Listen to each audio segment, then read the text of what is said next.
An LSU starter suffered a broken hand against Clemson. We'll tell you who and for how long he'll be out. It's Locked on LSU. Here we go.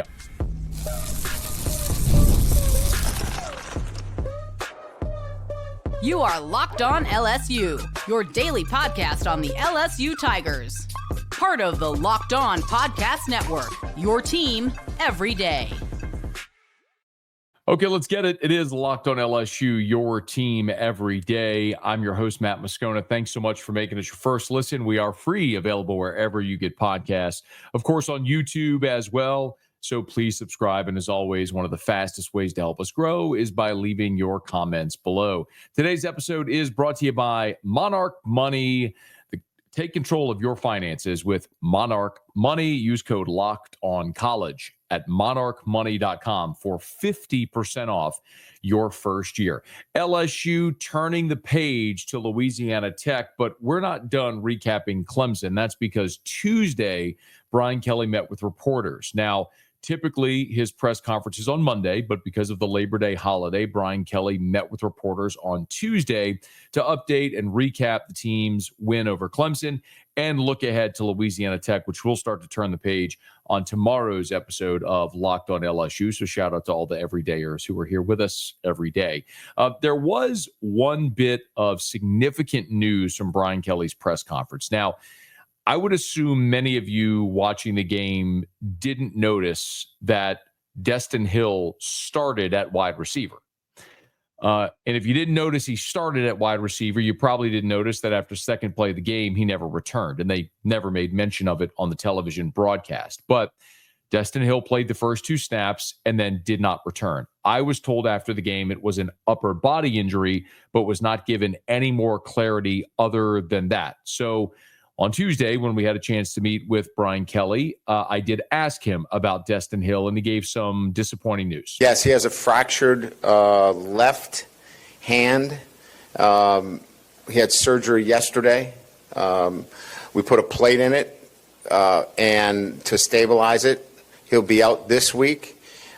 We think that we can get him in a position where next week he can be in a limited capacity for us. So the plate stabilizes it to the point where we can put a cast on it that allows him to function as a wide receiver. So although disappointed that he won't play this week, he's pretty excited that he'll get a chance to get back out on the field next week. That is certainly disappointing for Destin Hill. And for anyone who's followed his story, remember, Destin Hill came out of bed in the car back in the class of 2021. But he missed a few seasons of college football, 21, 22, before he ended up at Florida State, played against LSU in that 2023 game down in Orlando, and then suffered a devastating knee injury that cost him his season in 2024 at Florida State. He enters the transfer portal. He lands at LSU, his home state school, and battles through back from that knee injury and was really a very physical presence during spring football and good in fall camp as well. And Brian Kelly and Cortez Hankton started him for all the talk about Anderson and Xavier Thomas and Chris Hilton and Barion Brown and Nick Anderson and all Kyle Parker and all the weapons offensively. Destin Hill started the game. And the reason Destin Hill started the game is because he is LSU's most physical wide receiver. I want to remind you, a year ago, C.J. Daniels, the Liberty transfer, who's now at Miami, Daniels did not have a receiving touchdown on the entire season, but he played more snaps than any other receiver for LSU when he was healthy. He played more snaps than any other receiver for LSU. Why? Because of his blocking ability. By the way, on Tuesday, when Brian Kelly opened his press conference, this was not even a question. This was Brian Kelly opening his press conference when he decided he chose to bring up the receivers. This is why. The receivers have been talked about so much about their playmaking ability, and they certainly have it, and they have it in loads, but they block their tails off. And that's another indication of a selflessness we need to run the football. And we can't run it unless we're getting guys blocking downfield, and we did. And I know this is not the sexy stuff that you guys want to talk about, but winning on the road is hard against the top 5 team, and you got to do the little things the right way. I want to illustrate what Brian Kelly said there. And again, this is a coach who has magnified the importance of tight end, offensive line throughout his career. CJ Daniels played a ton last year because he could block. To Brian Kelly's point, I'm getting to the point about Destin Hill. To Brian Kelly's point, if you go look at the Pro Football Focus grades for LSU, the pass blocking grades from every offensive player, the highest graded player on LSU's team, I'm sorry, the run blocking grade, the run blocking grade. The highest graded player was Barion Brown with an 88.8. The next highest graded run blocker was Trades Green at 77.2. Then Donovan Green at 75.8. Then Kyle Parker at 72.7. Then Braylon Moore. Then Chris Hilton and Aaron Anderson. Then Tyree Adams. Then Destin Hill. The point is, Brian Kelly ain't lying. You look at your top, Barion Brown, Trades Green, Donovan Green, Kyle Parker. Your top 4 were running back, were receivers, tight ends, then Braylon Moore, then Hilton Anderson. I mean, 6 of your top 7 run blockers were receivers or your tight ends. He's not lying. This is something that they stress with their receivers. You've got to be able to run block, to spring things in the game. CJ Daniels was a willing blocker a year ago. It's why they brought Destin Hill here this year to replace CJ Daniels in that role. He is their most physical wide receiver. The silver lining is all the other guys clearly did outstanding in that role as well in Destin Hill's absence. So you may be asking yourself, well, if Destin Hill has a cast on his hand, how in the world is he going to play receiver? Well, he's not going to be involved really in the pitch and catch game. His role as a receiver out there is blocking on the perimeter, and he's your best guy at it. So it's disappointing for a guy that's battled some injuries throughout his career, but also, as Brian Kelly clearly stated there, this isn't just a situation where you need Destin Hill to come back to make plays, because they got plenty of those guys. You need his physicality in the running game on the perimeter, and it looks like they should have him back for Florida. Probably just a pain tolerance thing right there. The other thing I thought that was very interesting was the fact that Ashton Stamps did not play a defensive snap for LSU. Remember, Ashton Stamps a year ago for LSU was a starting cornerback. He actually not only led your team, he led the SEC in pass breakups with 14. Stamps, as a true freshman in 23, played in 11 games with 4 starts. Last year, he started all 13 games and again, led the SEC with 14 pass breakups. And in this situation against Clemson, in this opener, here you have a guy in Ashton Stamps who's played in 25 games with 17 starts, and he did not play a defensive snap in the game. I asked Brian Kelly why. Well, we're going to play the guys that obviously give us the best chance to win, and he's a really good player. There's no doubt. But when you talk about the rotation right now, the rotation was what we played on Saturday, But Ashton's got to stay ready. He knows that. This is a long season. We have great confidence in him and his ability to go out there and play at a high level for us. Mansour Delane, your best defensive player on the weekend, got the game ball. PJ Woodland started at the other corner spot. DJ Pickett played 25 defensive snaps for LSU on Saturday against Clemson.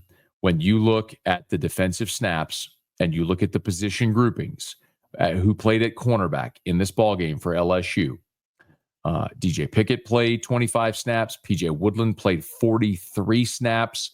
Mansour Delane played 55 snaps. Those are the only 3 players that played cornerback for LSU in that football game.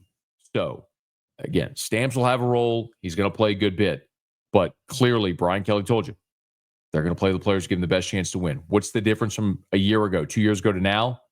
Not just talent, but quality depth. When a guy that led the SEC in PBUs a year ago has started 17 games for you over 2 years, did not play a defensive snap, It tells you the talent upgrade this LSU team has and the depth that they have, which is something that is foreign considering what this defense has been the past couple of seasons.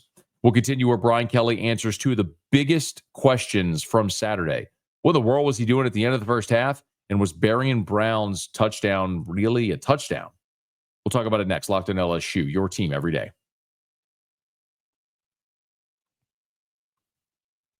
Mazda crafts cars for those who choose to do more than simply move. They follow what moves them every time they drive. And that's what makes Mazda stand out. They go beyond safety, style, and performance to deliver a driving experience that feels alive in every detail. Mazda offers more than safety. It's won more 2025 IIHS Top Safety Pick awards than anyone else as of August 2025. And as athletes focus on every detail, Mazda does the same, from metallic accents to hand-stitched Napa leather. It's the small details that make the big plays, and just like there's more to every player, there's more to a Mazda vehicle. Mazda, move and be moved. Today's episode is also brought to you by FanDuel. The NFL season is almost here, and FanDuel is making sure you are ready for kickoff with a can't-miss offer. Right now, new customers can bet just $5, and if your bet wins, you'll get $300 in bonus bets to use across the app. It makes every game more exciting. Whether you're watching your team or just keeping an eye on your fantasy lineup, it's quick, easy, and the best way to add a little more energy to your Sundays. So, are you ready to play? Download the FanDuel app now by visiting FanDuel.com to get started. That's FanDuel to place your first $5 bet. As we were watching Saturday's game play out, there were two fairly controversial moments in the game that drew a ton of conversation on the Twitter sphere, here on Locked on LSU, post-game shows, and everything alike.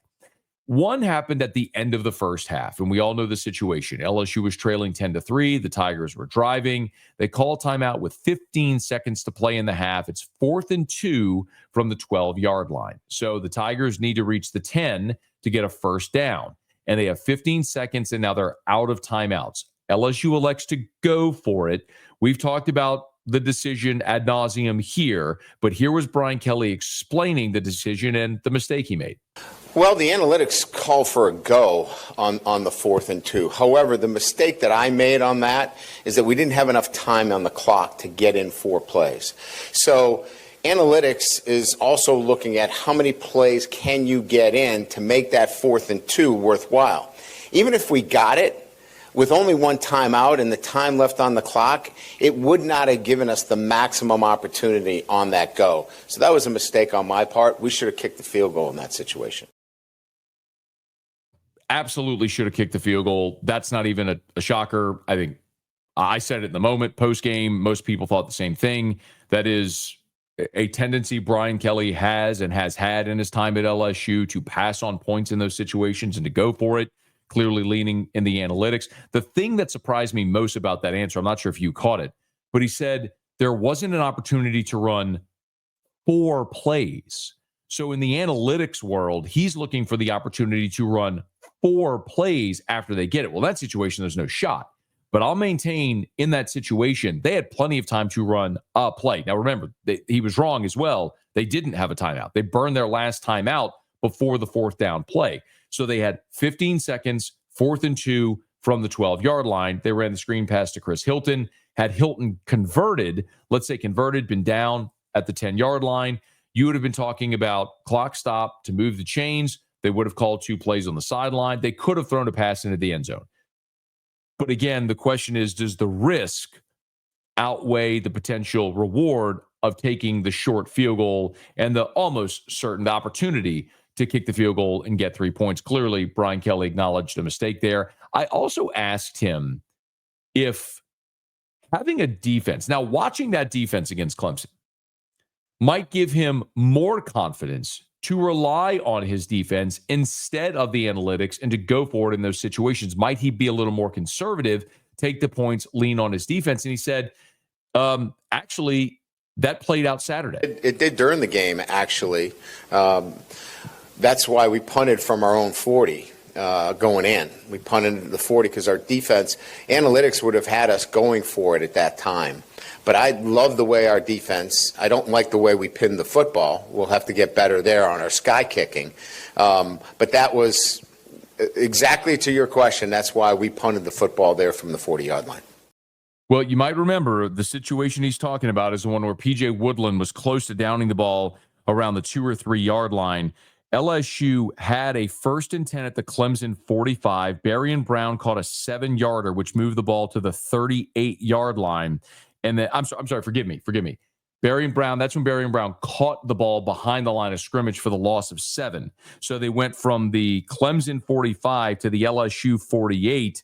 They had a Caden Durham run for 5 yards. On 3rd and 12, Barion Brown got 7 yards. So they were on the plus side of the field, as he said, going in at their own 40 and ultimately elected to punt the football right there, which, listen, when your defense is playing as well as LSU's was in that situation, yeah, make Clemson try to drive the ball 80 yards for the game-tying score instead of potentially going for it, not getting it, and then giving them half the field to go for the game-tying score. And you are a few inches away from P.J. Woodland downing that ball and Clemson having to go 97 yards for the game-tying score. So it'll be interesting to watch as the season plays out to see if Brian Kelly does hold true to that. If with a better defense, better defensive effort, if we might see LSU maybe played a little more conservative in those situations. Thankfully,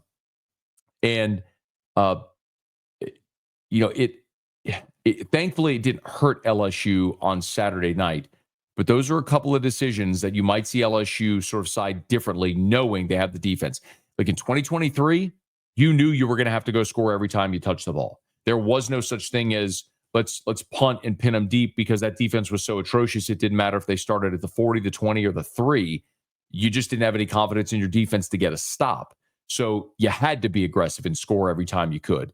This team, it feels dramatically different. The other question that was controversial, of course, was the Barion Brown play, where it appeared as though Barion Brown caught the ball and scored. On review, they ultimately overturned the ruling of a catch to an incomplete pass. Brian Kelly said, explained what happened and the fact that they did, in fact, have conversations with the league office after the game. We have talked to the SEC about it. John McDay, the supervisor of officials, and I had a conversation about it. I think it was extremely productive in all areas. This thing has kind of gotten away from us a little bit, with so many replays in the NFL, and it's kind of trickled down to college football. Are you a runner or are you a catcher of the football? And kind of putting a burden on the wide receiver. The wide receiver has to catch the football. He then is a runner, and then he's got to survive the ground. You saw earlier, Caden Durham came over the goal line and hit the ground, the ball popped out. Well, a runner doesn't have the same burden as a wide receiver. So, there is conversation about how we can make this cleaner, for sure, because clearly from a common sense standpoint, that doesn't make much sense. So the rule was applied correctly by the letter of it, but rules are made to be changed. and so hopefully down the road, I think there'll be some changes in the way that is looked at. But the crew administered the protocols and procedures the right way on that play. As hard as that is to hear and maybe acknowledge, because we all saw it, Brian Kelly's telling you that the refs got the call right upon review. And I'll tell you, the thing that softened me on it was watching South Carolina, Virginia Tech on Sunday, and a very similar thing happened with Nick Harbor, where it looked like he had scored a touchdown. The Virginia Tech player, as they're going to the ground out of bounds, just moves the ball ever so slightly. On review, the officials overturn it to an incomplete pass. So it's hard to watch that as a football fan, seeing what looked very clearly to all of us as laymen as a touchdown, to have it overturned to an incomplete pass. That's something that I hope the officials do, in fact, look at, and the rules committee looks at after the season, because that's just an extremely high burden for a catch, especially when common sense, as Brian Kelly said, should prevail. So no harm, no foul.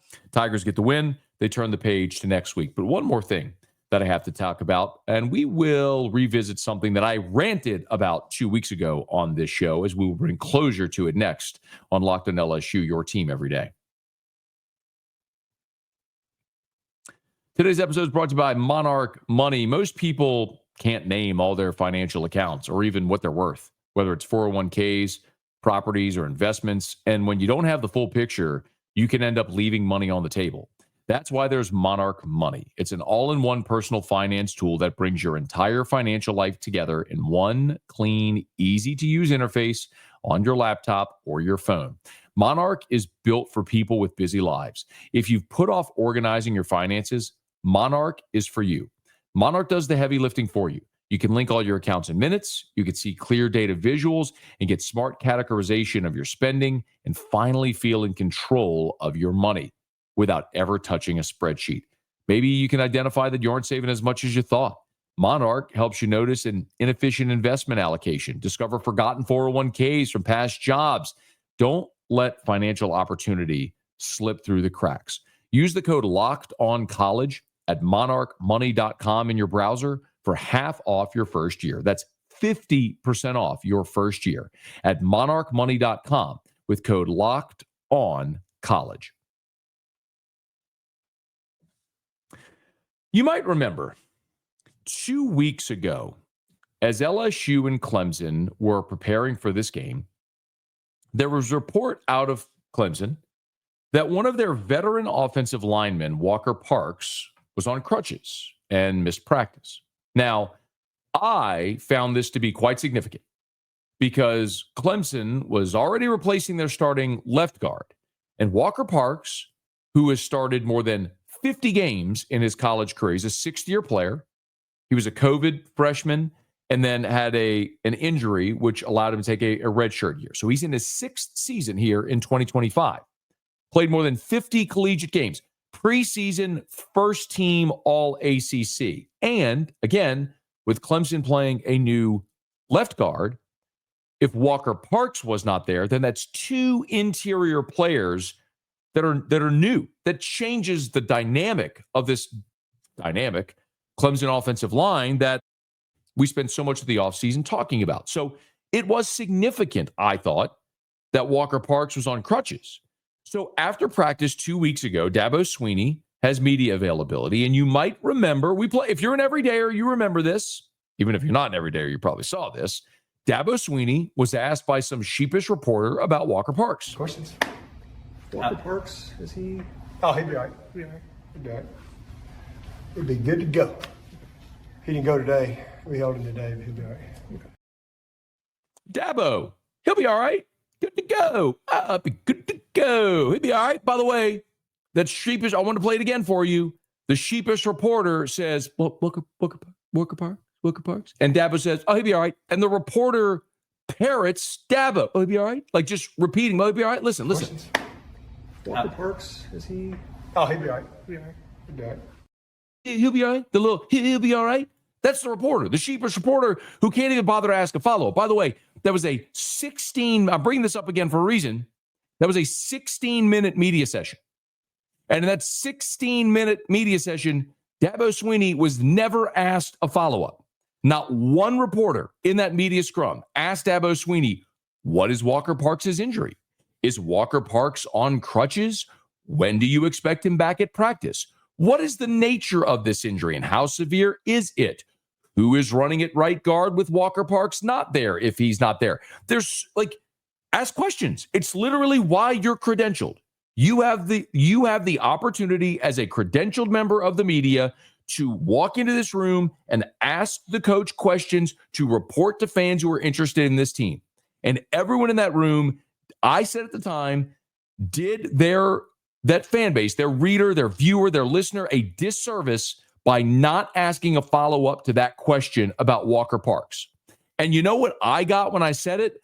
I got lambasted by Clemson fans and media. I got pushed back. Oh, well, Dabo told us he's fine. They told us he's fine. Because coaches never lie about injuries, right? Coaches are always forthcoming about injuries. They never try to cover anything up, do they? Well, I'm not sure if you noticed, and judging by the way the game went and the fact that most people are LSU fans, and I'm checking my mentions, you probably didn't notice. But if you go check the participation report for LSU and Clemson from Saturday, if we look at LSU and Clemson from Saturday, let's look at that participation report. Let's look at the offensive guards for Clemson in this game. Let's see, there's Elijah Thurman, who played right guard, Harris Sewell, who played right guard. There's Colin Sadler, who played left guard. I don't see Walker. Oh, Walker Parks didn't play in the game. The guy who played in more than 50 career games, the sixth-year senior, the all-conference right guard, who was on crutches 2 weeks ago, who Dabo said point blank, he'll be all right. Look, he'll be good to go. And these sheepish reporters didn't have enough fortitude to ask a coach a follow-up question. What are you afraid he's going to bite you? Was he going to kick you out of a press conference? Was he going to be mad at you, jeer at you? You got a job to do.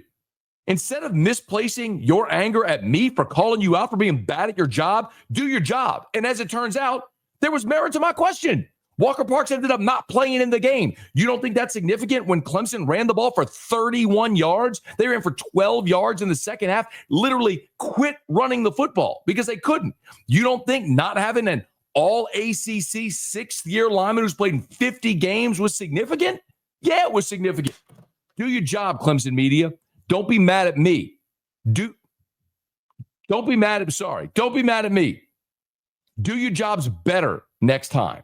So I don't have to call you out. And maybe me calling you out, me calling you out is what you needed to actually do your job next time. Maybe we'll see you in January in the playoff and you'll do a better job. Locked on LSU, your team every day.